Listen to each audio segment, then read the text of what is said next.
छत्रपती संभाजीनगर जिल्ह्यात 1967 हापशी बंद आहेत.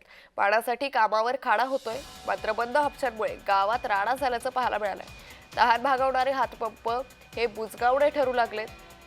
त्यामुळे या हापशांची अवस्था सध्या बिकट झाल्याचं पाहायला मिळतंय. पाण्यासाठी नागरिकांना वणवण करावी लागते. तहान भागवणारे हातपंप हे बुजगावणे ठरू लागलेत.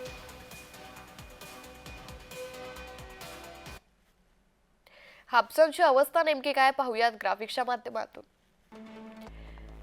संभाजीनगर जिल्ह्यातील 8055 हापसे आहेत. त्यापैकी 6088 हापसे सुरू आहेत. एकूण 1967 हापसे बंद आहेत. जिल्ह्यातील अनेक ठिकाणी हापशांचे दांडे गायब आहेत. अनेक ठिकाणी पाणी पातळी ही खोल गेलेली आहे. हापशांचे भूगर्भातील पाईप कमी पडणं, चेन तुटून असे प्रकार होतात. ग्रामपंचायतीच्या दुर्लक्षामुळे गाववाडी, वस्ती, शाळा परिसरातील हातपंप केवळ बुजगावणे ठरतायत. हातपंपांची संख्या संभाजीनगरमध्ये 1146, गंगापूरमध्ये 1148 तर वैजापूरमध्ये 1621 इतकी आहे. पैठणमध्ये 1164, फुलंब्रीमध्ये 631 तर सिल्लोडमध्ये 581 इतके हातपंप आहेत. सोयगावमध्ये 360, कन्नडमध्ये 985, खुलताबादमध्ये 419.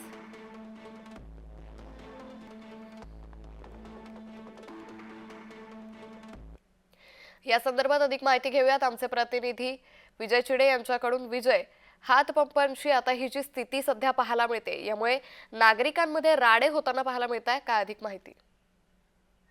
नक्कीच अंकिता, जर पाहायला गेलं छत्रपती संभाजीनगरमध्ये 8,000 पेक्षा अधिक हातपंप जे आहेत ते असल्याचे पाहायला मिळत आहे.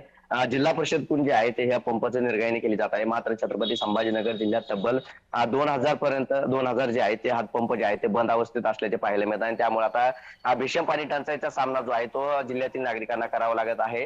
कारण अनेक ठिकाणी जर पाहायला गेलं तर विजेची समस्या आहे. मात्र त्याच विजेवरती मात करण्यासाठी हातपंपाची सुविधा जी आहे ती करण्यात आली होती. हापसी पंप जो आहे तो त्या ठिकाणी करण्यात येत होता. कोणत्या वेळी त्या ठिकाणी पाणी हापसलं जाऊ शकते त्यासाठी ही सुविधा जी आहे ती करण्यात येत आहे. मात्र छत्रपती संभाजीनगरच्या अनेक हातपंप जे आहेत ते बंद अवस्थेत पडून आहे. त्यामुळेच ते बुजगावणे असल्याचे पाहायला मिळत आहे. याकडे ग्रामपंचायतचं देखील दुर्लक्ष असल्याचं पाहायला मिळत आहे. ही निव्वळ शासकीय आकडेवारी जी आहे ती आपण दाखवत आहे. मात्र यापेक्षाही परिस्थिती जर पाहिलं तर भीषण असल्याची पाहायला मिळत आहे. अनेक हातपंपावरती जर पाहिलं तर संपूर्ण हातपंप जे आहे ते बंद अवस्थेत पडल्याचे पाहायला मिळत आहे. काही ठिकाणी दांडे गायब आहेत, काही ठिकाणी ज्या हातपंपाचे चैन असतात ते गायब असल्याची स्थिती जी आहे ते छत्रपती संभाजीनगरमध्ये दिसून येत आहे. त्यामुळे आता प्रशासनाने तातडीने हातपंप जे आहे ते दुरुस्ती करावे, जे करून पाणी टंचाईचा सामना जो आहे तो नागरिक करत आहे त्यापासून बचाव होऊ शकतो असा अंदाज वर्तवला जातो. त्यामुळे आता तातडीने हातपंप जे आहे ते दुरुस्ती करण्यात यावी अशी मागणी जी आहे ती वाताने पाहायला मिळते. अंकित, निश्चित. मात्र या हातपंपांच्या संदर्भात प्रशासनाकडून काही प्रतिक्रिया देण्यात आली आहे का? स्पष्टीकरण देण्यात आलंय का? या बाबतीत प्रशासनाकडून कुठल्याही प्रकारचं आतापर्यंत स्पष्टीकरण जे आहे ते देण्यात आलेलं नाही. मात्र ग्रामपंचायतने या ग्रामपंचायतच्या लेवलवरती काम करणं महत्वाचं असतं. परंतु कोणतीही ग्रामपंचायत जी आहे ती हातपंपाकडे लक्ष देत नसल्याचं पाहायला मिळत आहे. आणि हातपंप जो प्रश्न जो आहे तो आता जिल्हा परिषद अंतर्गत असल्यामुळे जिल्हा परिषदच्या अधिकाऱ्यांनी या गोष्टीकडे लक्ष देणं गरजेचं असल्याचं पाहायला मिळते. मात्र या हातपंप जो आहे तो बंद अवस्थेत पडत आहे आणि त्यामुळे हातपंप जो आहे तो कुठेतरी नामनेश्वराच्या मार्गावरती दिसून येत आहे. केवळ काही टक्के जे आहे ते हातपंप सुरक्षित असल्याचे पाहायला मिळतात आणि अनेक ठिकाणी जे आहे ते हातपंप बंद अवस्थेत आहे. त्यामुळे प्रशासनाने पुन्हा एकदा संपूर्ण जिल्हाभरातील जे हातपंप आहे त्याचा आढावा घेणं गरजेचं आहे आणि त्यानंतर जे खराब झालेले हातपंप आहे ते तातडीने दुरुस्ती करावे याची हे गरजेचे आहे. अंकित, निश्चित. त्यामुळे एकंदरीतच आता प्रशासनाकडून या संपूर्ण प्रकारासंदर्भात काय स्पष्टीकरण येतं हे पाहणं महत्त्वाचं ठरेल. तुर्तास धन्यवाद विजय, आपण दिलेल्या सविस्तर माहितीसाठी. त्यामुळे बंद हापशांमुळे आता गावात राडे होत असल्याचं पाहायला मिळतंय. कामावरून नागरिकांनी पाणी भरण्यासाठी सुट्ट्या घेतल्यात, मात्र पाण्यावरून आता गावामध्ये राडे होत असल्याचं देखील पाहायला मिळतंय. जिल्ह्यात 1967 हापसे हे सध्या बंद आहे, तर यातील काही हापसे हे दुरावस्थेत असल्याचं पाहायला मिळतंय. मात्र प्रशासनाकडून या संपूर्ण बंद हापशांबाबत पूर्ण दुर्लक्ष होत असल्याची तक्रार नागरिकांनी केली आहे.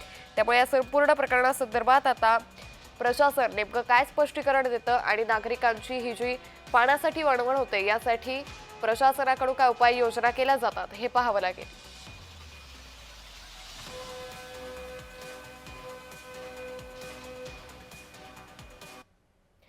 7 धरणांमधला पाणीसाठा झपाट्यानं घटतोय. मुंबईकरांवर तीव्र पाणी संकट ओढावणार का अशी शक्यता आहे, कारण जलद गतीनं होणारे बाष्पीभवन कारणीभूत ठरतंय. महापालिकेचं पाणी विभाग हे सध्या या बाष्पीभवनामुळे मोठं चिंतेत आल्याचं पाहायला मिळतंय, कारण 7 धरणांमधला पाणीसाठा हा झपाट्यानं सध्या कमी होतोय. उन्हाची तीव्रता एकीकडे वाढते आणि त्यामुळे धरणांमधील पाण्याचं मोठ्या प्रमाणात बाष्पीभवन होतंय.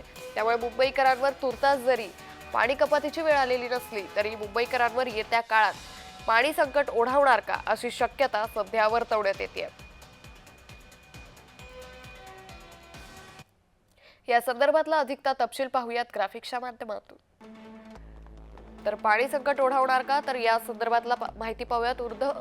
वैतरणा धरणात 35.48% पाणी साठा आहे. मोडक सागरमध्ये 22.40%, तानसामध्ये 24.84, मध्य वैतरणामध्ये 37.39.